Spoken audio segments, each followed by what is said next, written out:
Fisher-Price trademarks are used under license from Fisher-Price Incorporated, manufactured for and distributed by Duracraft Corporation, made in China, model FPF-200, 120 volts AC, 60 Hz, 0.48 amps, US patent number 5.018.951, patent pending.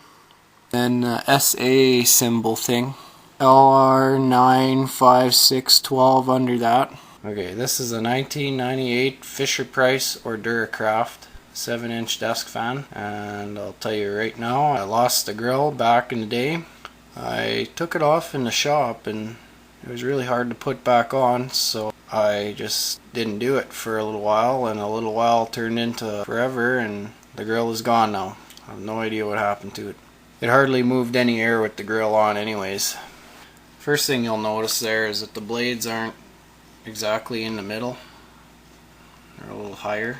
That's because the original motor burnt out. And I got this motor out of an old microwave. This is just a 1-speed motor because it's just from a microwave fan. And the wire that I happened to choose was the low-speed wire. So you gotta put it on low to make it run. Then I had the issue of just running on full speed. So I slapped one of these on. And yes, that is a light dimmer switch. Not for a fan, it's for a light. But I don't really care anyways. It's not like I'm really trying to preserve that motor. It's not the original motor, and I'm gonna find one someday that actually fits the fan, so pretty much I'm seeing how long a shaded pole motor will last on a dimmer switch.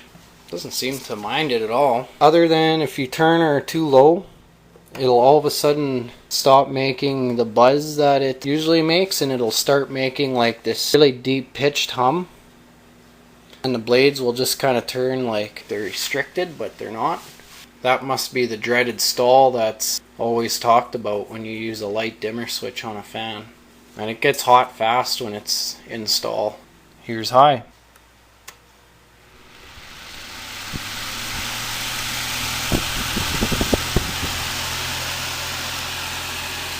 It rips twice as fast with this new motor.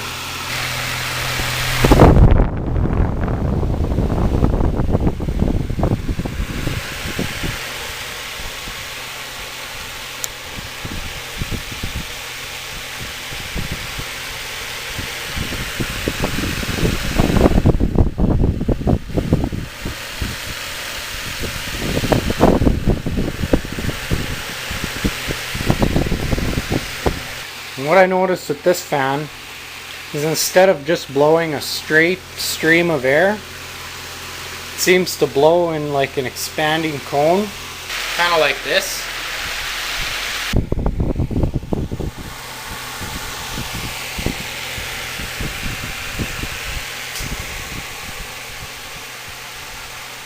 It really moves air though.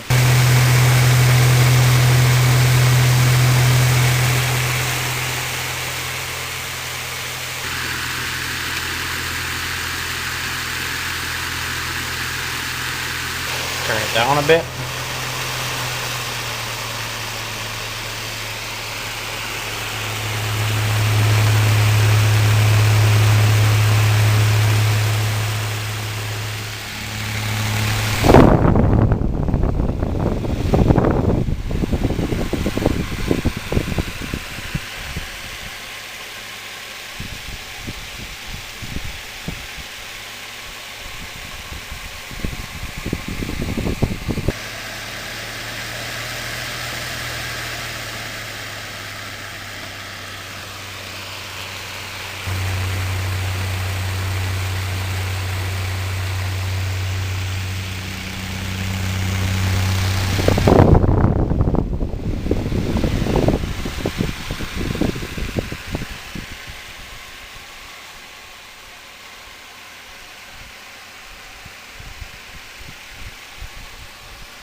You feel about as wide of an area of air as you would with a 16-inch fan with this thing.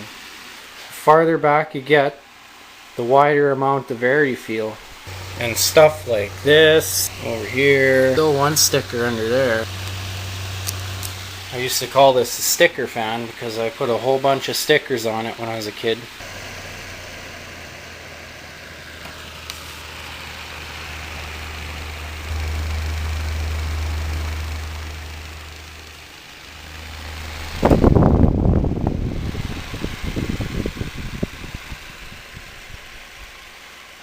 It probably sounds like it doesn't move a lot of air on the camera, but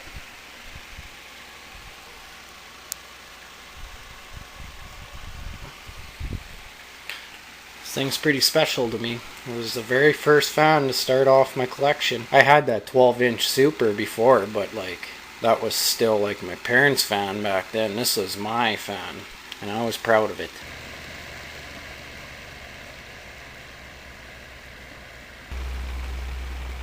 You can see the fan starting to shake there.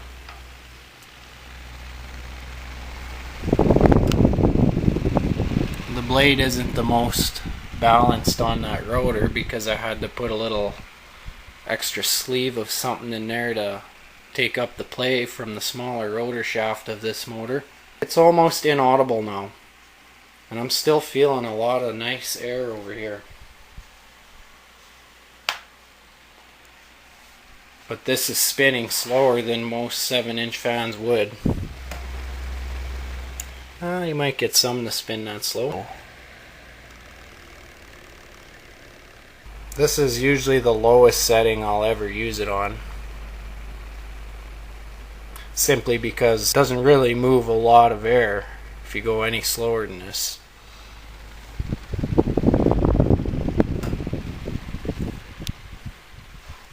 I'm still feeling a breeze back here.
You only see a fan spin that slow in the movies.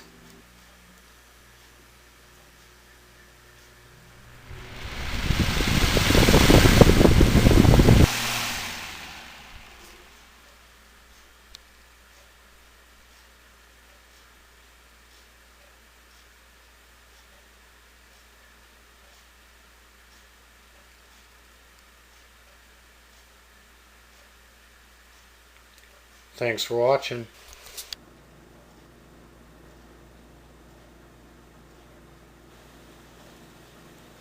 You can see the little metal pieces of the stator actually started to separate. It got so hot. You can see some more heat damage here.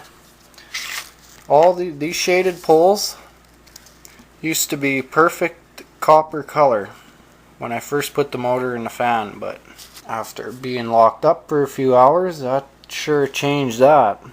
Yep. Turn on. Oh.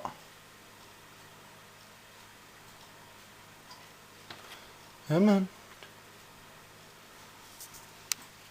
There we go.